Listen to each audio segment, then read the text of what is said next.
Seorang istri yang lemah hamil 71 kali dalam setahun.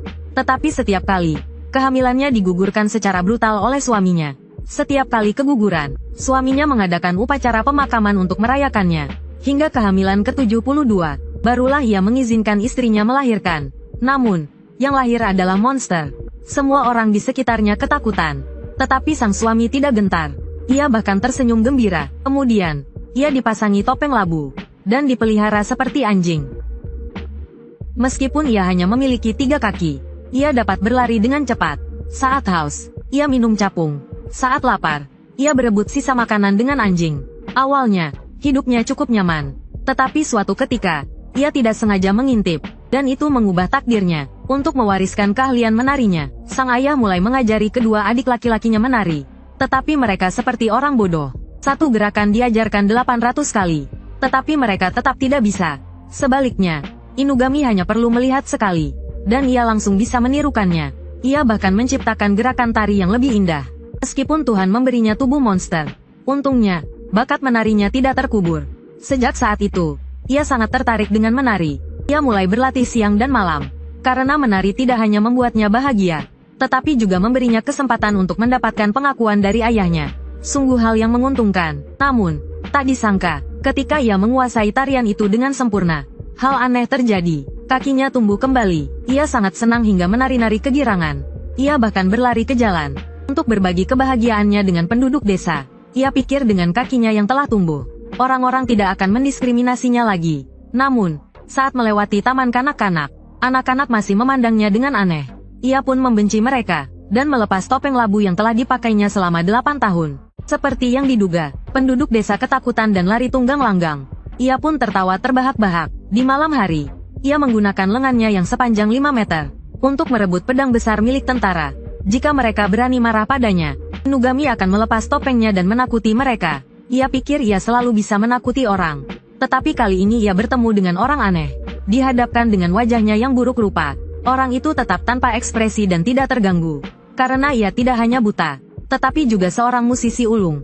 Inugami berpikir, musik dan tarian adalah pasangan yang sempurna. Ia pun meminta orang itu untuk bermain musik untuknya. Ia menari mengikuti musiknya. Tak disangka, mereka sangat kompak, seolah-olah mereka memang ditakdirkan untuk bersama.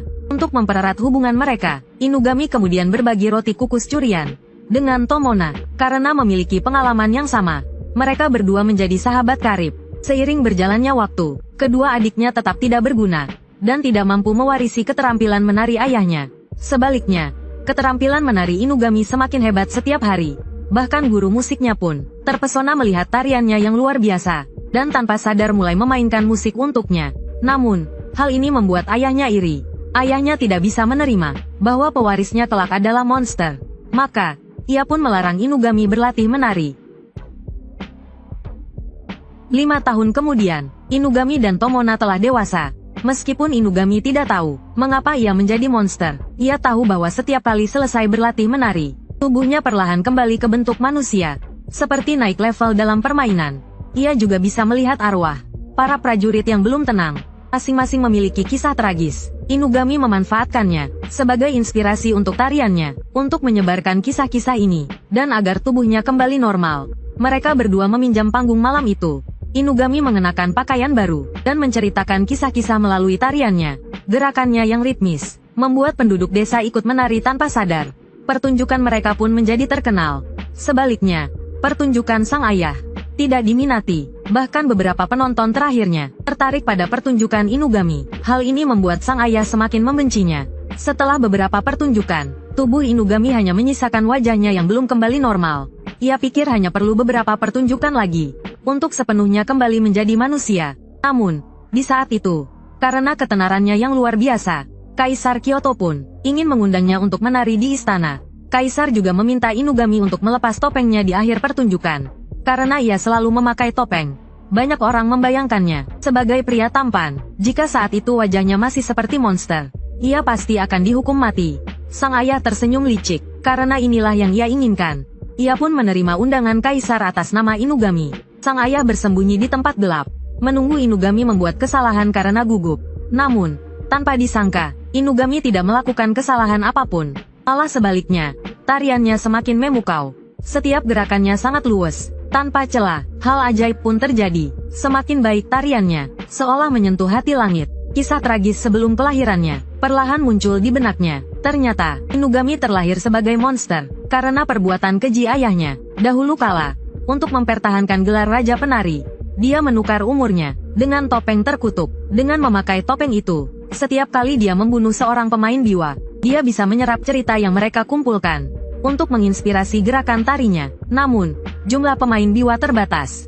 Tak lama, para pemain biwa dibantai habis, dan inspirasinya pun mengering. Didorong oleh kesombongan, dia menukar Inuo untuk inspirasi, yang mengakibatkan anaknya terlahir sebagai monster. Sungguh ayah yang kejam, melihat putranya meraih gelar Raja Penari yang diidamkannya. Dia meminta topeng terkutuk untuk membunuh Inuo. Namun sedetik kemudian, topeng itu menghancurkannya, karena muak dengan keserakahan dan kejahatannya. Mungkin inilah balasan setimpal. Saat Inuo melepas topengnya, wajahnya kembali normal. Dikira mereka akan terus berkolaborasi. Namun kisah mereka merugikan sang Shogun. Shogun melarang mereka menyebarkan cerita di luar cerita resmi, dan memerintahkan penangkapan Tomona. Dia bisa saja mengganti namanya menjadi Tomoichi, untuk menghindari bencana ini. Namun, hasratnya untuk kebebasan membuatnya menolak. Dia dipukuli dan ditendangi tentara, bahkan hampir dibunuh. Namun, gurunya melindunginya. Saat menyentuh darah, dia tahu gurunya telah mati.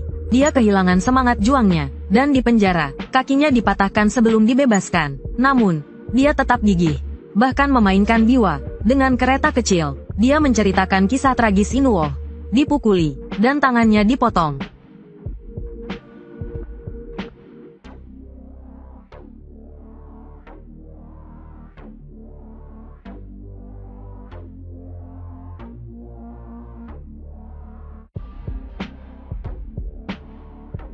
Ia tetap bernyanyi hingga akhir hayatnya. Benar-benar keras kepala, kematiannya sampai ke telinga Inuo yang telah kembali ke wujud manusia. Shogun membujuknya untuk menarikan tarian yang diperintahkan saja. Shogun tidak ingin kehilangan penari berbakat seperti Inuo. Namun, Inuo menolak, dan memilih bunuh diri di depan umum, untuk menemani sahabatnya di akhirat. Mereka kembali ke wujud anak-anak, ke masa kecil mereka. Mereka menceritakan kisah mereka, dengan musik dan tarian. Kembali ke masa kecil, memanglah saat yang paling membahagiakan.